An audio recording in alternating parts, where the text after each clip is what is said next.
Oi, welcome back again. This is actually when authors made bestsellers and created Chismis as history. So this is your host MelKat, and today we are entering a royal drama. Not the cute kind, okay?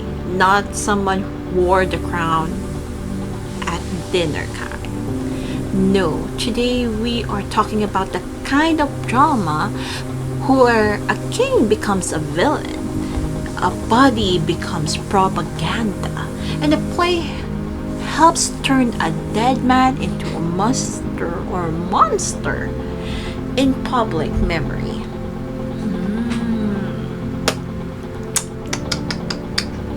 Today we're talking about Shakespeare and Richard III, or as I like to call it, the king who became a monster.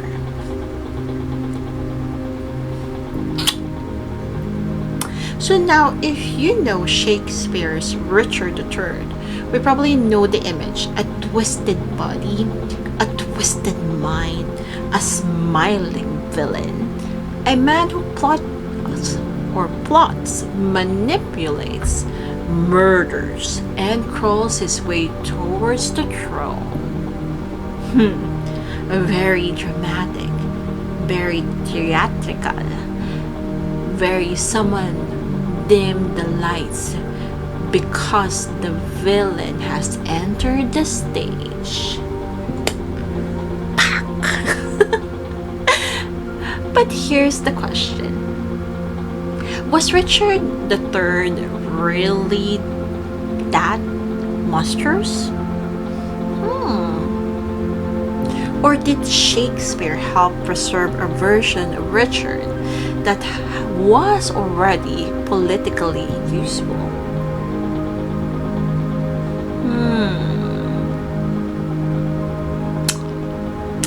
Asian royal chismis with theater lighting. Boom. Back.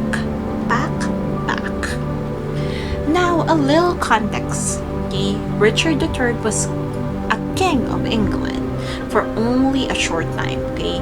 Then he died in a battle. And after his death, the Tudors took the throne.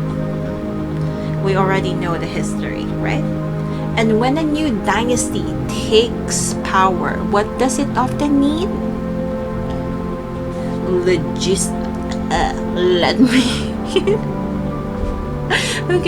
Let me rephrase that again. Legitimacy. A clean story. A reason why the previous ruler had to go. Because you cannot just say, we won. No. That sounds too simple. Very simple. Too obvious, too suspicious. So history often gets dressed up. The winner becomes order. The loser becomes chaos. The new dynasty becomes salvation. The old king becomes the monster under the bed. And this is where Shakespeare enters the room. Not just as a playwright, not just an author, no, but as one of the people who helped turn political memory into unforgettable theater. Because Shakespeare's Richard III is not just a king.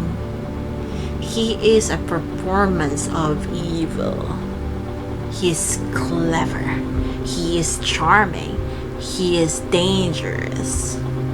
He knows the audience is watching, and he invites them into the crime. And honestly, that is That is what makes him powerful as a character.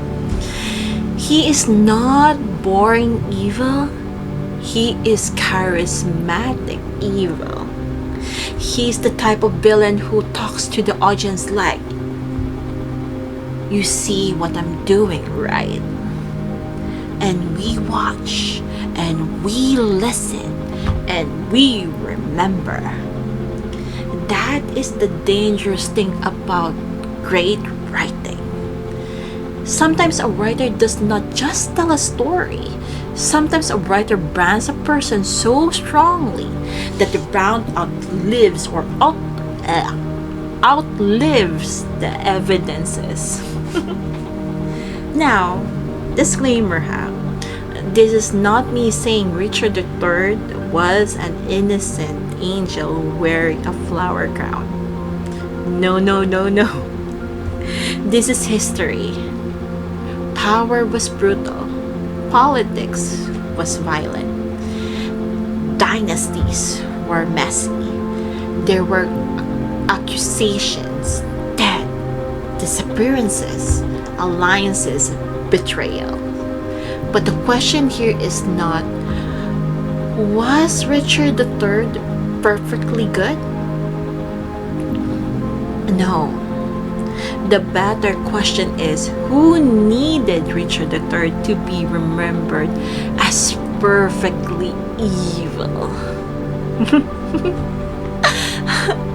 Because that is where the Chismis becomes history. In Shakespeare's play, Richard's body becomes part of his villain image. His physical appearance is linked to his moral corruption, and that is heavy, very heavy. Because when a story do that repeatedly, people start believing that the body can reveal the actual soul. Kaloka, right? That is not just character writing.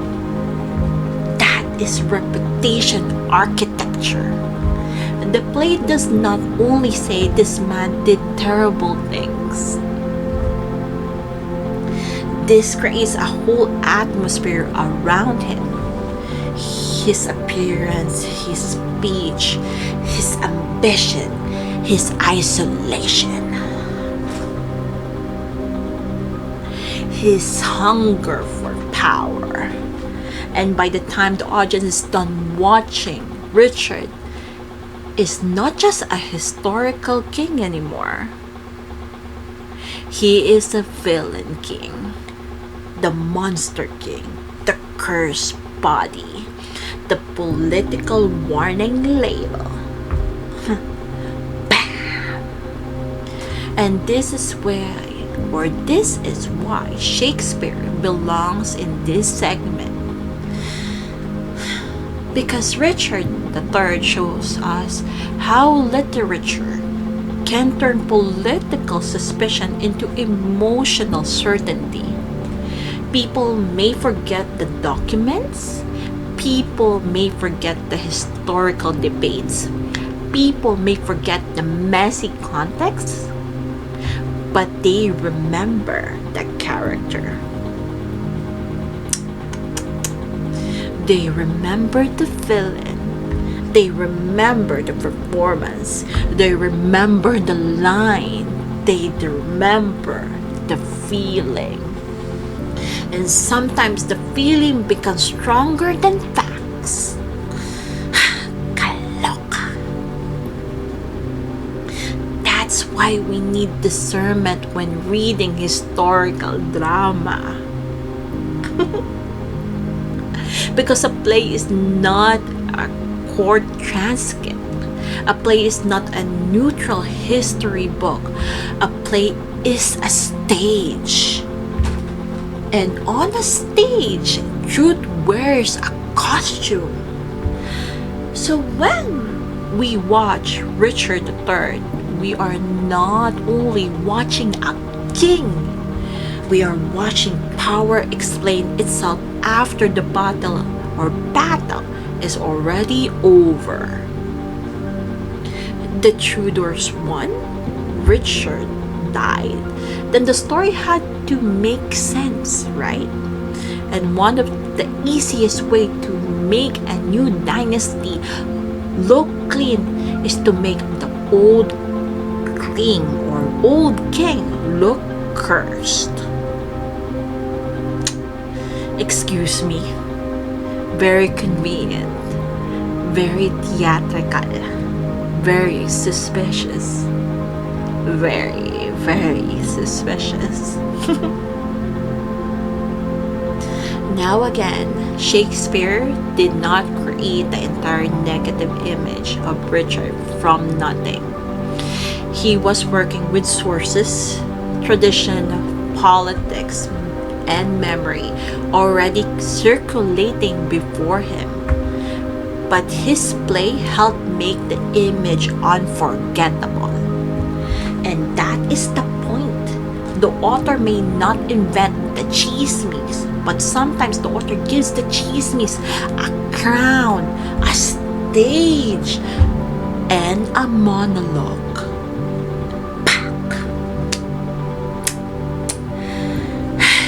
Kaloka talaga. So the final thought, people ask, was Richard III really evil or a villain? But the deeper question is, who benefits when history remembers him as one? Because sometimes after a war, the winner does not only claim the throne, the winner claims the story. And when the story is repeated on stage, studied in school, quoted for centuries, and performed again and again and again, the chismis stops looking like chismis. It starts looking like history. The chismis was Richard was a monster, but the deeper history might be a dead king become the perfect villain for a new dynasty's memory. And that, everyone, is how Shakespeare helped turn a king into a monster that history could not stop watching. This is episode 4, when author made bestsellers and created chismis as history. I am MelKat. Read the play, read the politics, read who won. And before we believe the monster on stage, let us ask who wrote the spotlight. See you on the next episode. Goodbye for now.